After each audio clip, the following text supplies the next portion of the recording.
लोकसभा चुनाव 2024 से पहले भारतीय जनता पार्टी के सांसद गौतम गंभीर ने एक बड़ा फैसला लेकर सबको चौंका दिया है। गौतम गंभीर ने राजनीति से दूरी बनाने का फैसला लिया है। इससे साफ है कि वो इस बार लोकसभा चुनाव नहीं लड़ेंगे।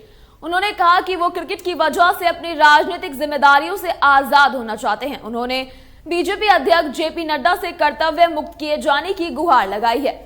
गौतम गंभीर ने शनिवार सुबह अपने सोशल मीडिया अकाउंट एक्स पर लिखा, मैंने माननीय पार्टी अध्यक्ष जेपी नड्डा जी से अनुरोध किया है कि मुझे मेरे राजनीतिक कर्तव्यों से मुक्त करें ताकि मैं अपनी आगामी क्रिकेट प्रतिबद्धताओं पर ध्यान केंद्रित कर सकूं।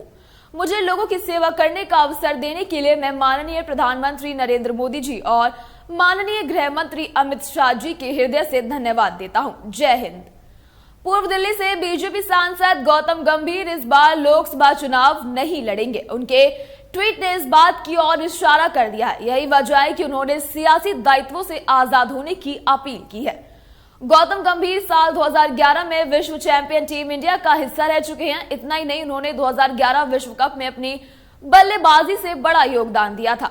गौतम गंभीर 147 वनडे क्रिकेट खेल चुके हैं, जिनमें उन्होंने 5238 रन बनाए, जिसमें 11 शतक और 34 अर्धशतक शामिल हैं। पिछली बार गौतम गंभीर लखनऊ सुपर जॉयंट्स के मेंटर थे, मगर इस साल के लिए वो केकेआर से जुड़ गए हैं। आपको बता दें कि बीते कई दिनों से चर्चा चल रही थी कि गौतम गंभीर का टिकट कट सकता है, लेकिन शनिवार को सोशल मीडिया प्लेटफॉर्म एक्स पर उन्होंने खुद ही राजनीति छोड़ने की बात कह दी है। उन्होंने कहा कि बीजेपी के राष्ट्रीय अध्यक्ष जेपी नड्डा से उनकी बात हुई है और उन्होंने खुद कहा है कि वो चुनाव नहीं लड़ना चाहते हैं। इस साल देश में आम चुनाव होने हैं। लोकसभा चुनाव की तारीखों का भले ही अभी ऐलान ना हुआ हो, लेकिन उससे ठीक पहले होने वाले इंडियन प्रीमियर लीग के शेड्यूल की घोषणा हो चुकी है। 22 मार्च से शुरू होने जा रही दुनिया की सबसे महंगी T20 क्रिकेट लीग में गौतम गंभीर बड़ा रोल अदा करने वाले हैं।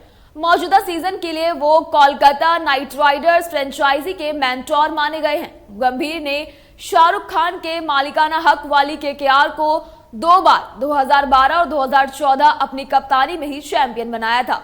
इससे पहले गौतम गंभीर 2022 और 2023 सीजन के लिए नई फ्रेंचाइजी लखनऊ सुपर जॉयंट्स के मेंटोर थे, जिसका मालिकाना हक संजीव गोयनका के पास है।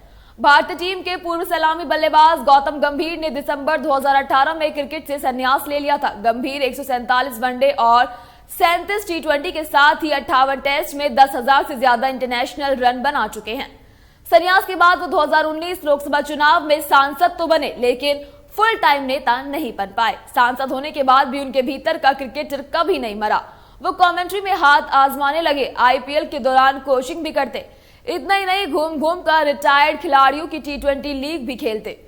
हालांकि कोरोना महामारी के दौरान गौतम गंभीर का योगदान कोई नहीं भूल सकता। उन्होंने ऑक्सीजन सिलेंडर, अस्पताल में बेड के साथ साथ इंजेक्शन जैसी कई छोटी बड़ी मदद की थी। तो वहीं गौतम गंभीर ने एक्स पर प्रधानमंत्री नरेंद्र मोदी, जेपी नड्डा और अमित शाह को टैग करते हुए पोस्ट कर कहा, मैंने पार्टी अध्यक्ष जेपी नड्डा से मुझे राजनीतिक कर्तव्यों से मुक्त कराने का अनुरोध किया है ताकि मैं अपनी क्रिकेट प्रतिबद्धताओं पर ध्यान केंद्रित कर सकूं। मुझे लोगों की सेवा करने का अवसर देने के लिए मैं प्रधानमंत्री नरेंद्र मोदी और गृह मंत्री अमित शाह को ईमानदारी से धन्यवाद देता हूं। जय हिंद।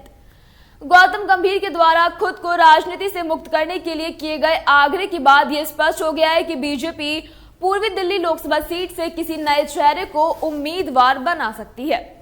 गंभीर का राजनीतिक करियर लगभग 5 साल का रहा है। 22 मार्च 2019 को वो केंद्रीय मंत्री अरुण जेटली और रविशंकर प्रसाद की उपस्थिति में बीजेपी में शामिल हुए थे। उन्हें 2019 लोकसभा चुनाव में 696 158 वोट मिले थे। उन्होंने पूर्वी दिल्ली सीट पर कांग्रेस नेता अरविंदर सिंह लवली और आम आदमी पार्टी की आतिशी मालिना को हराया था।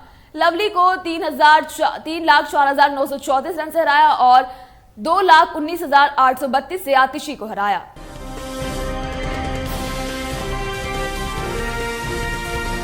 केलांचल टाइम्स, हर खबर पर हमारी नजर।